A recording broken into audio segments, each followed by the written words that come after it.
Hello, Shabari Srinivas here. So, we work energy and power each chapter most important questions are discussed. We work start.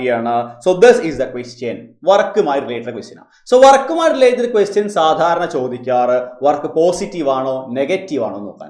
So, എങ്ങനെ നമുക്കറിയാം ഫോഴ്സും ഡിസ്പ്ലേസ്മെന്റും ഒരേ direction ആണെങ്കിൽ work positive ആയിട്ട് എടുക്കാം. ഫോഴ്സിന്റെ ഓപ്പോസിറ്റ് ഡയറക്ഷൻ ആണ് ഡിസ്പ്ലേസ്മെന്റ് എങ്കിൽ വർക്ക് നെഗറ്റീവ് ആണ്. വർക്ക് 0 ആവാൻ either ഫോഴ്സ് 0 ആവാം, ഡിസ്പ്ലേസ്മെന്റ് 0 ആവാം, ഓർ ആംഗിൾ ബിറ്റ്വീൻ ദം 90 ആവാം. ഈ ഐഡിയ നമുക്കുണ്ട്.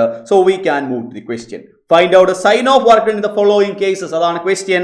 ആദ്യം ചോദിച്ചു work done by a man lifting a bucket out of a well. കിണറിൽ നിന്ന് വെള്ളം ഉയർത്തുന്ന, വെള്ളം പൊക്കിയെടുക്കുന്ന, കോരിയെടുക്കുന്ന ആൾ. He's applying force upwards. അല്ലേ? എങ്ങോട്ടാ ഡിസ്പ്ലേസ്മെന്റ്? അതും മുകളിലേക്ക്. So their work done is positive. ഫോഴ്സിന്റെ അതേ ഡയറക്ഷനിൽ വർക്കിന് ഡിസ്പ്ലേസ്മെന്റ് ആയി. ഓക്കെ ആണ്. അടുത്ത question. Work done by frictional force. Work done by frictional force on a body sliding down an inclined plane. Body is sliding down, that is coming down, but our the force ara, that is frictional force. Frictional force always opposes motion. So താഴേക്ക് വരുന്ന ബോഡിയുടെ മോഷനെ oppose ചെയ്യാണ് frictional force. So movement താഴേക്ക്, force മുകളിലേക്ക്. So work will be negative. Clear അല്ലേ? And the third question, work done by applied force on a body moving on a rough horizontal plane. Horizontal plane ആണ്, a body is moving and work is done. നമ്മൾ ഏത് ഭാഗത്തേക്കാണോ apply ചെയ്തത് work, sorry force, അതേ ഡയറക്ഷനിലേക്ക് movement ആയി. Force and displacement are along the same direction. So work is positive. Simple ആണ് അല്ലേ? And the fourth one, work done by resistive force of air. എയറിന്റെ resistive force on a vibrating pendulum. ഒരു pendulum vibrate ചെയ്തുകൊണ്ടിരിക്കുകയാണ്. Work done by air resistive force. എയറിന്റെ resistive force ആണ്. That will opposes motion. Move ചെയ്യുന്നുണ്ടെങ്കിൽ അതിന്റെ opposite ഡയറക്ഷനിൽ move ചെയ്യണ്ട, അല്ലെങ്കിൽ മൂവ്മെന്റ് കുറയ്ക്കാൻ വേണ്ടിയിട്ട്. സോ ഡിസ്പ്ലേസ്മെന്റ് ഓപ്പോസിറ്റ് ഡയറക്ഷനിൽ force. So that will be negative. And the fifth one, work done by centripetal force on the ball. എന്താ പറഞ്ഞത്? ഒരു ബോൾ സർക്കുലർ പാത്തിൽ മൂവ് ചെയ്യുക. അത് ക്വസ്റ്റ്യനിൽ പറഞ്ഞിട്ടില്ലല്ലോ. അത് സെൻട്രിപിറ്റൽ ഫോഴ്സ് കേട്ടപ്പോൾ നമുക്ക് മനസ്സിലായി അല്ലേ? സോ ഒരു ബോൾ സർക്കുലർ പാത്തിൽ മൂവ് ചെയ്യാണ്. അതിന്റെ മുകളിൽ ഉണ്ടായ വർക്ക് ഡൺ, അല്ലെങ്കിൽ work done by this, work done by centripetal force, that is towards center on this ball. മക്കളെ ഡിസ്പ്ലേസ്മെന്റ് ഏത് ഡയറക്ഷനിലാ? Always tangential. സോ ഫോഴ്സ് ഈ direction. What is the angle between displacement and force? That is 90 degree. വർക്കിന്റെ ഇക്വേഷൻ W is equal to Fs cos theta. Here theta is equal to 90 degree. So force into displacement into 0. Work will be 0. So answer എന്താണ്? 0 ആണ് work. So ഇതാണ് first important ആയിട്ട് ഓർക്കേണ്ട കാര്യം. എങ്ങനെയാണ് നമുക്ക് വർക്ക് പോസിറ്റീവ് ആണോ നെഗറ്റീവ് ആണോ 0 ആണോ എന്നുള്ള കാര്യം മനസ്സിലാക്കാൻ പറ്റുന്നത്? അത് കൃത്യമായി പഠിച്ചു വെക്കണം. Most important section. ഓക്കെ, അടുത്ത ക്വസ്റ്റ്യനിലേക്ക് പോവാം. അടുത്ത ക്വസ്റ്റ്യൻ ഒരു പ്രോബ്ലം ആണ്, സിമ്പിൾ ആയിട്ടുള്ള പ്രോബ്ലം ആണ്. പക്ഷെ എന്താ അവിടെ പറഞ്ഞ കാര്യം നോക്കാം. A body of mass 5 kilogram initially at rest. Initially at rest എന്ന് കണ്ടാൽ നമ്മൾ ഓർക്കേണ്ട ഒരു കാര്യമുണ്ട്. എന്താണത്? ഇനീഷ്യലി റെസ്റ്റ് എന്ന് പറഞ്ഞാൽ അതിന്റെ initial velocity u is equal to 0 ആണ്. നമ്മുടെ മനസ്സിലേക്ക് വരണം അല്ലേ? ഈ subjected to a horizontal force of 20 newton. Force 20 newton. What is the kinetic energy acquired by the body at the end of 10 second? എന്താ പറഞ്ഞത്? കൈനറ്റിക് എനർജി എത്രയാണ് എപ്പോ? ആഫ്റ്റർ 10 സെക്കൻഡ്, 10 സെക്കൻഡ് കഴിഞ്ഞാൽ എത്രയായിരിക്കും kinetic energy? Kinetic energy equation എന്താ? Kinetic energy is equal to half mv square. ഇക്വേഷൻ നമുക്ക് കൃത്യമായിട്ട് അറിയാം. മക്കളെ ഇതിൽ ചെറിയൊരു പ്രശ്നമുണ്ട്. നമുക്ക് എന്തറിയില്ല? വെലോസിറ്റി ആഫ്റ്റർ 10 സെക്കൻഡ്സ് അറിയില്ല. അത് നമുക്ക് എന്ത് ചെയ്യാം? അതാദ്യം കണ്ടുപിടിക്കാടാ. അത് കണ്ടുപിടിക്കാൻ വേണ്ടി we have the formula v is equal to u plus at അല്ലേ? അതിൽ u തന്നിട്ടുണ്ട്. u initially starting from rest. So u 0 ആണ്, t 10 ആണ്. എ അറിയില്ല. എ കണ്ടുപിടിക്കണം. എ കണ്ടുപിടിക്കാൻ എങ്ങനെ? അത് നമുക്കറിയാം. ഫോഴ്സ് തന്നിട്ടുണ്ട് 20 ന്യൂട്ടൺ, മാസ് തന്നിട്ടുണ്ട് 5 കിലോഗ്രാം. ഇത്രയും കാര്യം നിങ്ങൾക്ക് അവിടെ കാണാനില്ലേടാ. So A is equal to F by m. ഏത് ലോ? നമുക്കറിയാം F is equal to ma, Newton's laws നമ്മൾ പഠിച്ചു. So A is equal to 20 divided by 5 equal to 4 meter per second square. Okay, acceleration കിട്ടി. നമുക്ക് ഇവിടെ substitute ചെയ്യാം. 0 plus 4 into 10, that is 40 meter per second square. Yes, and ഇവിടെ നമുക്ക് apply ചെയ്യാണ്. Half into M എത്രയായിരുന്നു? 5 into 40 square. Okay, so that is 5 into 40 square 1600 divided by 2. This is 800. 8 into 4 5 40 40 00. So 4000 joule. Simple. 4000 joule. Simple ആയിട്ടുള്ള question ആണ്. Half M V സ്ക്വയറിന്റെ equation നമുക്ക് എല്ലാവർക്കും അറിയാം. പക്ഷെ മനസ്സിലാക്കേണ്ട കാര്യം അവിടെ ഫൈനൽ വെലോസിറ്റി ആണ് ചോദിച്ചത്. ആഫ്റ്റർ 10 seconds വെലോസിറ്റി എത്രയായിരിക്കുന്നതാണ് ക്വസ്റ്റ്യൻ. ഓക്കെ അല്ലേ? So this is it and we are moving to the third question. Third question നോക്കിയാലോ. A pump on the ground floor of a building can pump water to fill a tank of volume 30 meter. First പറഞ്ഞ കാര്യം എന്താ? ഒരു പമ്പിന് water fill ചെയ്യണം, ടാങ്കിൽ വെള്ളം fill ചെയ്യണം. അതിന്റെ volume 30 meter cube in 15 minutes. If the tank is 30 meter above the ground, how much electric power is consumed by the pump? എന്താ ചോദിച്ചത്? എത്രത്തോളമാണ് പവർ കൺസംഷൻ, ഇലക്ട്രിക് പവർ എത്ര, P equal to എത്ര? ഇതാണ് ക്വസ്റ്റ്യൻ അല്ലെ. തന്നിരിക്കുന്ന കാര്യങ്ങൾ ആരൊക്കെയായിരുന്നു?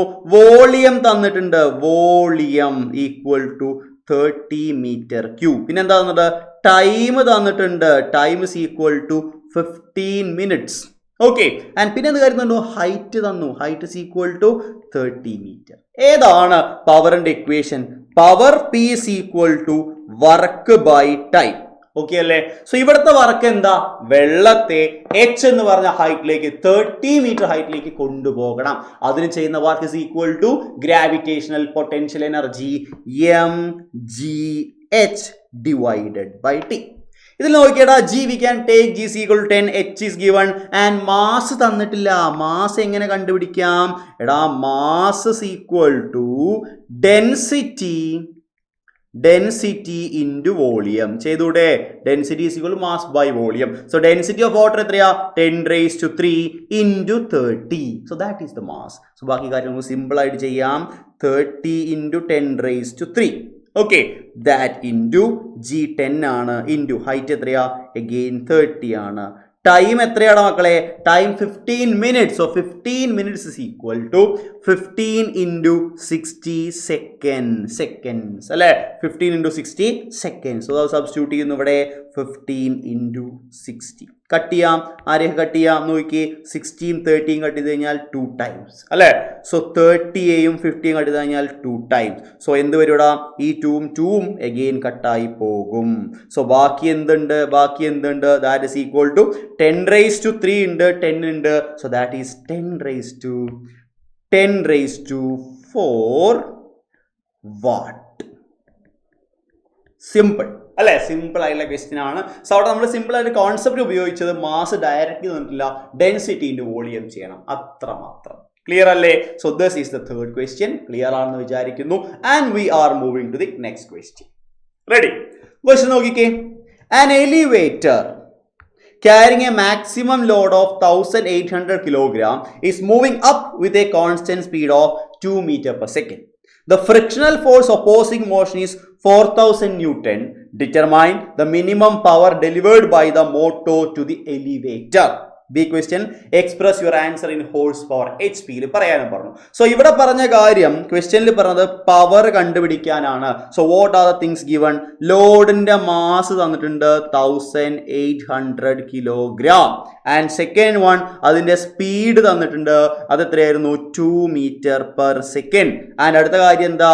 Frictional force is equal to 4000 newton. So മക്കളെ, ഇവിടെ നമ്മൾ മനസ്സിലാക്കേണ്ട കാര്യം, we are lifting some weight and we are lifting that against the frictional force. Frictional ഫോഴ്സിനെയും ഒപ്പോസ് ചെയ്യും. അതായത് നമ്മളൊരു ബോഡിനെ മുകളിലേക്ക് വരുത്തുമ്പോൾ അതിനെ മൂവ് ചെയ്യേണ്ടെന്നുള്ള ആരുണ്ടാവും? ഫ്രിക്ഷണൽ ഫോഴ്സ് ഉണ്ടാവും. അതിനെ കൂടി മറികടക്കണം. സോ ടോട്ടൽ ഫോഴ്സ് എന്ന് പറഞ്ഞാൽ ആ ബോഡിയുടെ വെയിറ്റ് പ്ലസ് ഫ്രിക്ഷണൽ ഫോഴ്സ് ആണ്. എന്താണ്? ആ ബോഡിയുടെ വെയിറ്റ് പ്ലസ് ഫ്രിക്ഷണൽ ഫോഴ്സ് ആണ്. അത് മനസ്സിലാക്കിയാൽ ഇങ്ങനെ എഴുതാം. Total force equal to weight plus frictional force. Okay അല്ലേടാ? വെയിറ്റ് എങ്ങനെ കാണാൻ പറ്റും? വെയിറ്റ് എങ്ങനെ കാണാൻ പറ്റും? mg ആണ് weight plus frictional force. mg ചെയ്യാൻ 1800 into 10 plus 4000. സോ എത്ര വരൂടാ? 18000 plus 4000. 0022 22000 ആണ് ഇവിടുത്തെ നെറ്റ് ഫോഴ്സ്. ഈ കാലത്ത് കൺഫ്യൂഷൻ ഇല്ലല്ലോ. We are doing work against two forces. ഒന്ന് അതിന്റെ വെയിറ്റ് ആണ്, രണ്ടാമത് നമ്മൾ ഓവർകം ചെയ്യേണ്ട ഫ്രിക്ഷണൽ ഫോഴ്സ് ആണ്. സോ ഇനി നമുക്ക് ചെയ്യാം. നമുക്കറിയാം പവർ പിക്ക് ഒരു ഇക്വേഷൻ കൂടി ഉണ്ട്. Power p is equal to force into velocity. നമ്മൾ തിയറി പാർട്ട് കൃത്യമായി പഠിച്ചതാണ്. ഫോഴ്സ് ഇൻറ്റു വെലോസിറ്റി കൂടിയാണ് എന്ത്? പവർ. അല്ലെ? ഡിറൈവ് ചെയ്യണോ? എടാ power p is equal to force into displacement by time, work by time നമുക്കറിയാം. സോ എസ് ബൈ ടി എന്താ? Work force into displacement. S by t എന്താ? വി ആണ്. So that was the derivation. നമ്മൾ പെട്ടെന്ന് പറഞ്ഞു. Force 22000 into 2. So that is 44000 watt. Simple question അല്ലേ? Final question b പാർട്ടിൽ ചോദിച്ചു express the above answer in horsepower. So നമ്മൾ മനസ്സിലാക്കേണ്ട കാര്യം 1 HP is equal to 746 watt. So answer in horse power കിട്ടാൻ സിമ്പിൾ ആയിട്ടുള്ള കാര്യം നമുക്ക് ചെയ്യാൻ പറ്റും. എന്ത് ചെയ്താൽ മതി? 44000 ഡിവൈഡഡ് ബൈ 746 ചെയ്താൽ നമുക്ക് HP യിലുള്ള പവർ കിട്ടും അല്ലേ? സോ ഇത്രയേ ഉള്ളൂ കാര്യം.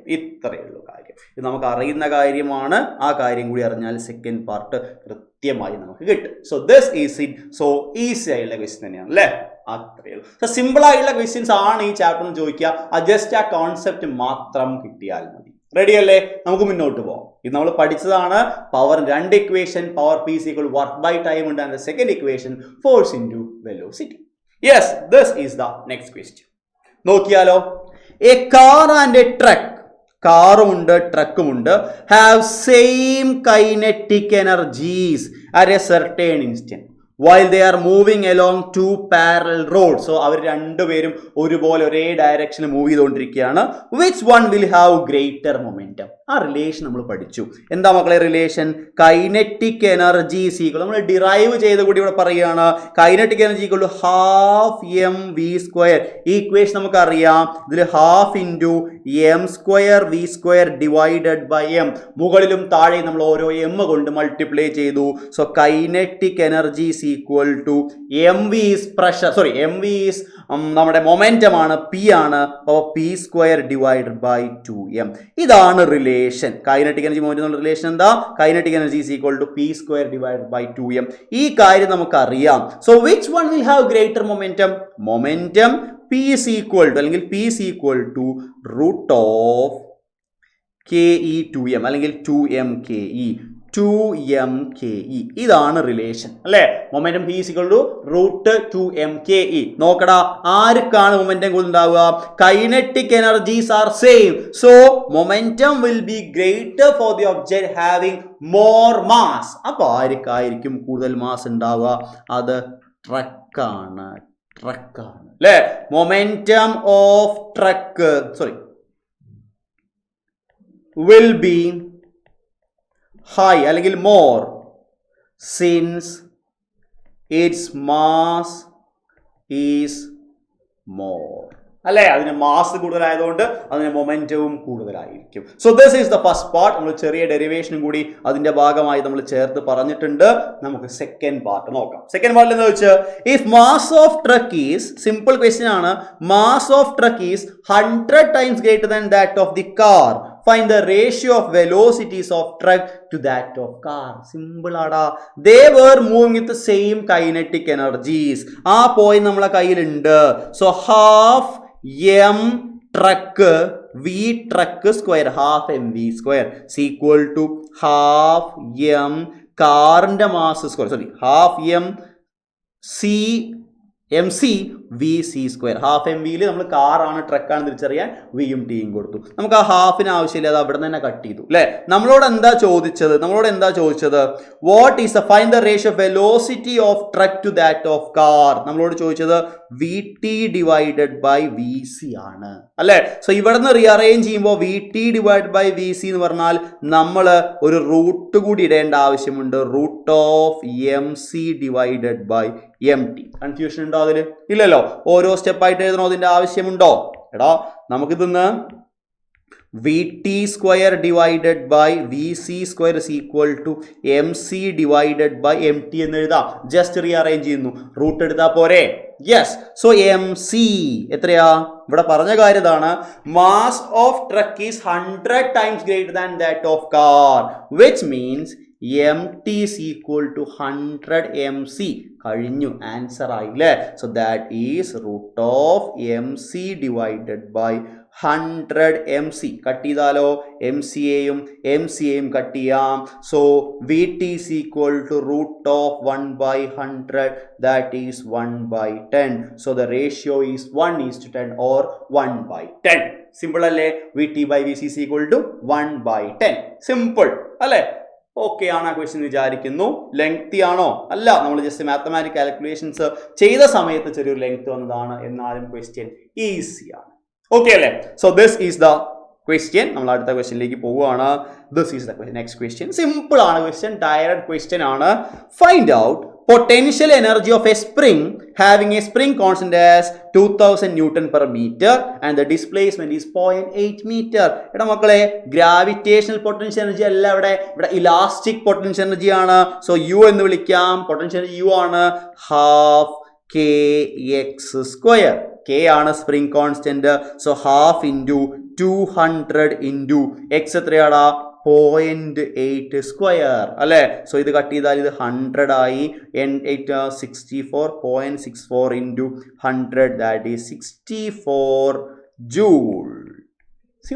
സിമ്പിൾ അല്ലേ? വളരെ സിമ്പിൾ ആയിട്ട് നമ്മൾ അത് ചെയ്ത് കഴിഞ്ഞു. ഈസി ആയിട്ടുള്ള ക്വസ്റ്റ്യൻ ആണ്.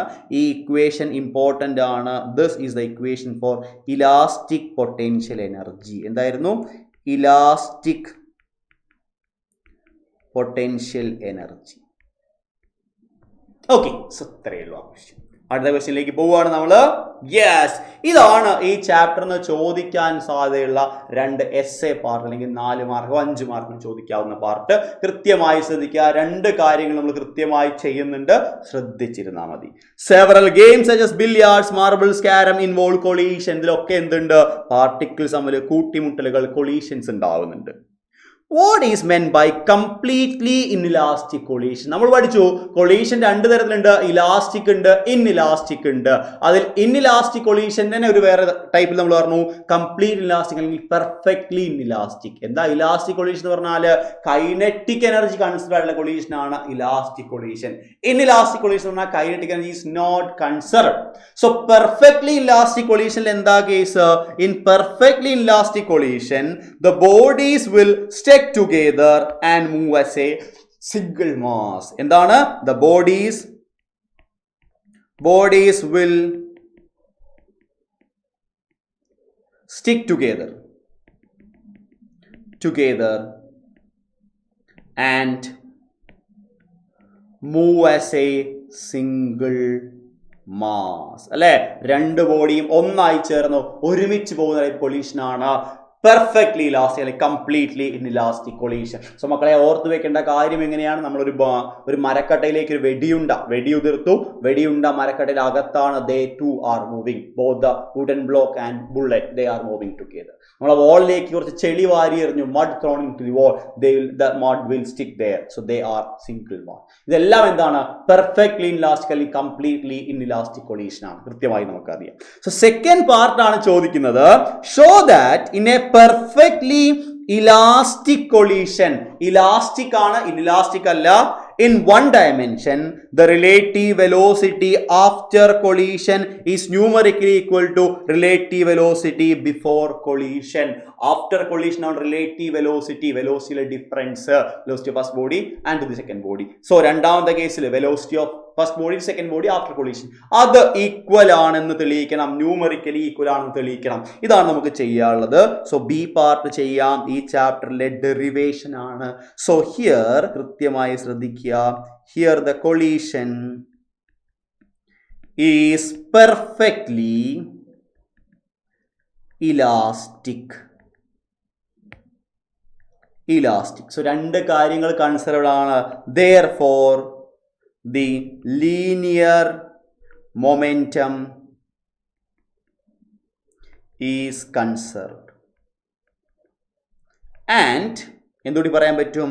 Kinetic energy is also conserved. ഈ കാര്യം നമുക്കറിയാം അല്ലേ? പെർഫെക്റ്റ്ലി ഇലാസ്റ്റിക് കൊളീഷൻ ആണെങ്കിൽ ലീനിയർ മൊമെന്റവും കൈനറ്റിക് എനർജിയും കൺസർവ്ഡ് ആണ് എങ്കിൽ നമുക്ക് ബാക്കി കാര്യങ്ങൾ ഈസി ആയിട്ട് ചെയ്യാൻ പറ്റും. So according to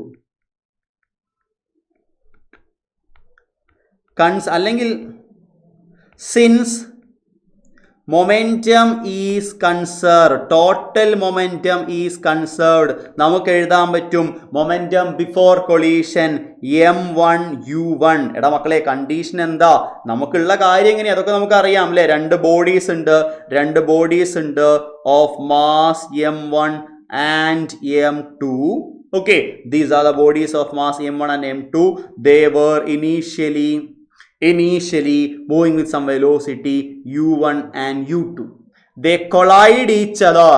After collision their velocities changes to v1 and v2 and their masses will remain same. രണ്ട് ബോഡികൾ കൂട്ടിയിടിച്ചു, അവരുടെ വെലോസിറ്റിക്ക് ചേഞ്ച് ഉണ്ടായി. So this is the situation. ഇതാണ് നമ്മളെ സിറ്റുവേഷൻ. ഓക്കെ അല്ലേ? സോ ഇത് വെച്ചാണ് നമ്മൾ പറയുന്നത്. ഈ കാര്യം നമ്മളെ മനസ്സിലുണ്ടായിക്കോട്ടെ. ഇതാ ഇത് വെച്ച് നമ്മൾ പറയാൻ പോവുകയാണ്. നോക്കണേ.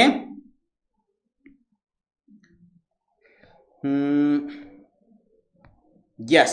So since momentum is conserved, we can write momentum before collision is actually m1 u1 plus m2 u2. That is equal to momentum after collision, total momentum after collision. That is m1 v1 plus m2 v2. അടുത്ത step എന്താ? m1 എല്ലാം ഒരുമിച്ച് കൊണ്ടുവരിക. m1 into u1 അവിടെ ഉണ്ട്, അപ്പുറത്ത് കൊണ്ടുവരുന്നത് minus v1. That is equal to ഇവിടെ m2 ആണ്, അവിടെ ഉള്ള ആള് v2 ആണ്, അപ്പുറത്ത് കൊണ്ടുവന്ന ആള് u2 ആണ്. So this is equation number 1. ഇതെന്താ? ലീനിയർ മൊമെന്റം ഈസ് കൺസർവ്ഡ് ആയതുകൊണ്ടാണ് നമ്മൾ ഈ കാര്യം ഇവിടെ എഴുതി വെച്ചത്. അടുത്ത ഒരു കാര്യം കൂടി കൺസർവ്ഡ് ആണ്. അതെന്താ? Since kinetic energy is conserved. Kinetic energy conserved ആണ്. അപ്പൊ നമുക്ക് എങ്ങനെ ഇക്വേഷൻ എഴുതാം?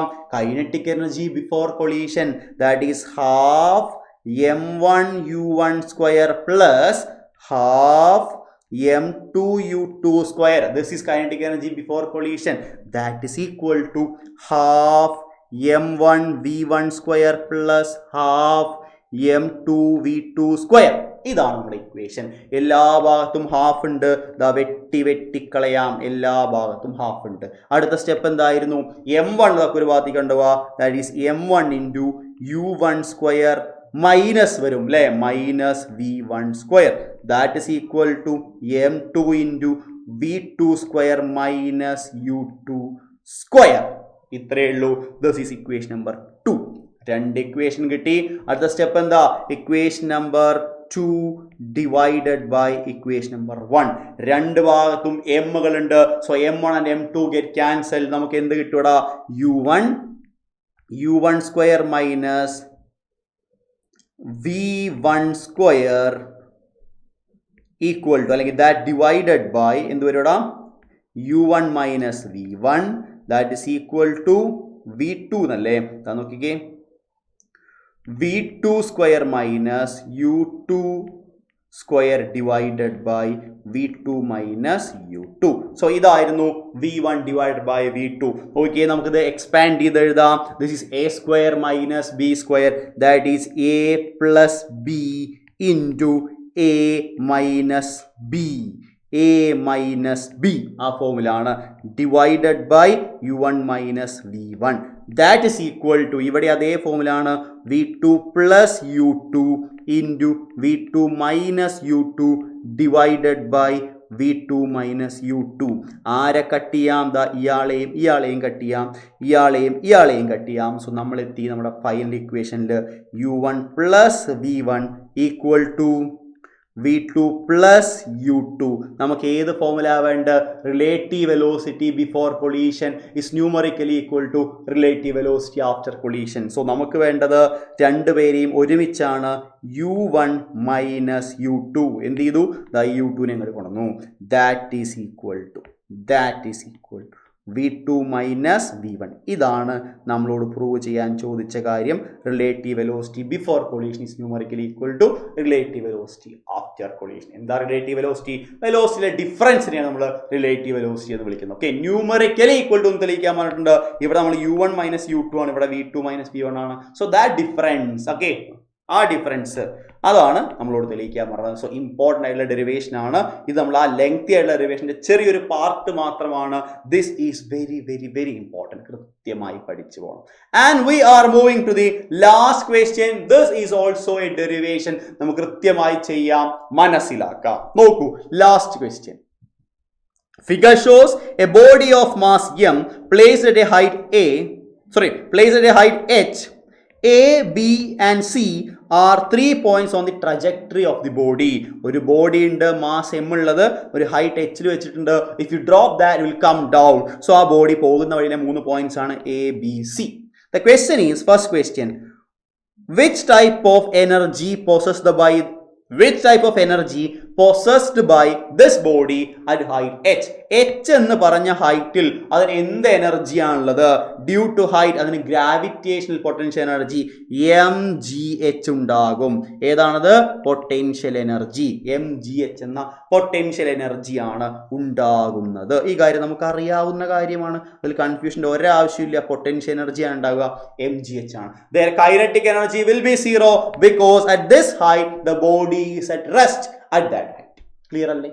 സെക്കൻഡ് പാർട്ട് നോക്കടാ. Prove that total mechanical energy is conserved at B and C. Yes, നമുക്ക് തെളിയിക്കാം. So at B kinetic energy is equal to എന്താ equation? Half M V square. V നമുക്കറിയോ? ഇല്ല. പക്ഷെ നമുക്ക് എന്തറിയാം? നമുക്ക് യു അറിയാം. യു ഇസ് ഈക്വൽ ടു 0 എന്നറിയാം. അത് ട്രാവൽ ചെയ്ത ഈ ഡിസ്റ്റൻസ്, നമുക്കതിനെ ഈ ഡിസ്റ്റൻസ്, ചെറിയ ഡിസ്റ്റൻസ് എക്സ് എന്ന് വിളിച്ചാൽ ഇത് ഇപ്പോൾ travel distance H minus X ആണ്. ഓക്കെ, ആ ഒരു കാര്യം നമ്മൾ മനസ്സിലുണ്ടായാൽ മതി. And we have this equation V square is equal to U square plus 2as. ഓർമ്മല്ലേടാ? So here that is U square 0 ആണ്. 2 ഇൻറ്റു ജി ഇൻറ്റു ട്രാവൽ ചെയ്ത distance will call that as H minus X. Okay, so 2gh minus X that is V square. Substitute ചെയ്യാം അവിടെ.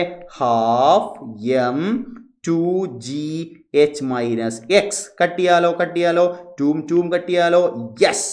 So finally we will get mgh minus mgx. Okay ആണോ? So this is the kinetic energy at B. And what is the potential energy there? Potential energy that is mg. height എത്രയാ? x height ആണ്. At B the height is x. So mgx. Okay, total energy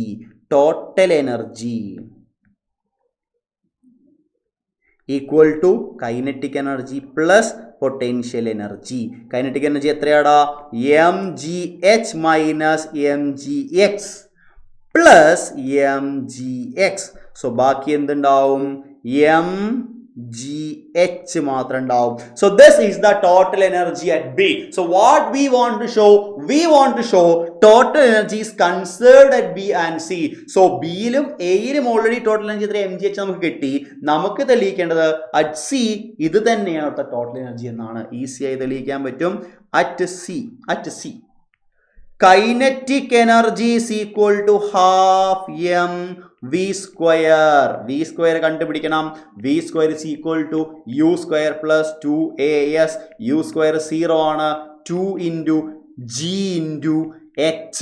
So total travel distance നോക്കടാ മക്കളെ എവിടെ ഇങ്ങോട്ട് ഇതാ ഇത് മുതൽ ഇതുവരെ travel total distance h ആണ്. So that is v square is equal to gh. Substitute ചെയ്യുന്നു half into m into 2gh. ആരെ കട്ട് ചെയ്യാം 2വിനെയും കട്ട് ചെയ്യാം. So we will get mgh. Okay, so kinetic energy കിട്ടിയടാ മക്കളെ. ഇനി potential energy is equal to M G H, that is equal to M G into 0. കാരണം താഴെ എത്തി, ഹൈറ്റ് 0 ആയി, that is 0. So total energy കഴിഞ്ഞു അല്ലേ. Total energy is equal to kinetic energy plus potential energy, that is M G H plus 0, that is mgh. So at B and C total energy is equal to mgh, that is same. So total energy is conserved. ഇതായിരുന്നു derivation. First part നമ്മൾ derive ചെയ്ത് പ്രത്യേകം എഴുതി പറഞ്ഞിട്ടില്ല. ഇവിടെ kinetic energy is mgh and potential energy is mgh and kinetic energy is equal to 0. ഇത് മനസ്സിലുണ്ടാവണം. അവിടുത്തെ total energy is equal to mgh ആണ്. Total energy is conserved not only at B and C, that is also conserved at A. So total energy will be conserved. Mechanical energy, kinetic energy plus potential energy is called mechanical energy. Okay അല്ലേ? So this is it. Second part നോക്കിക്കേ. A body of mass 5 kg is thrown vertically up with a kinetic energy of 40 joule. നമ്മൾ അത് ഇവിടെ ചെയ്യൂടാ മക്കളെ. നോക്കി question 490 joule. Find the height at which kinetic energy of a body become half of original value. ഇവിടെ ചെറിയൊരു technique ഉപയോഗിക്കാനുണ്ടോ മക്കളെ. നമ്മൾ ഈ പറഞ്ഞ കൺസർവേഷൻ ഉപയോഗിച്ചാൽ പോരെ, സിമ്പിൾ ആണ്.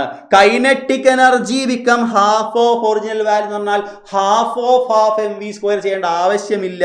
അവിടെ എന്ത് ചെയ്താൽ മതിയടാ, കൈനറ്റിക് എനർജിന് ഹാഫ് എന്ന് പറഞ്ഞാൽ പൊട്ടൻഷ്യൽ എനർജി. മനസ്സിലായോ? നോക്കടാ മക്കളെ, പൊട്ടൻഷ്യൽ എനർജി കണ്ടുപിടിച്ചാൽ മതി. അതായത് കൈനറ്റിക് എനർജിന്റെ പകുതി വരുന്ന പൊട്ടൻഷ്യൽ എനർജി കണ്ടുപിടിച്ചാൽ മതി. So potential energy equal to M G H എന്ന ഇക്വേഷൻ നമുക്കറിയാം. And that is equal to half of kinetic energy is potential energy, that is 490/2. മനസ്സിലായോടാ? ഇതെന്നാണ് എച്ച് കണ്ടുപിടിക്കേണ്ടത്. കാര്യം മനസ്സിലാക്കണം. ഹാഫ് ഓഫ് കൈനറ്റിക് എനർജി എന്ന് പറഞ്ഞാൽ ബാക്കി ഹാഫ് എന്താ, ദാറ്റ് ഈസ് പൊട്ടൻഷ്യൽ എനർജി ആണ്. സോ അതാണ് നമ്മളെ point. half of kinetic energy is equal to half of potential energy.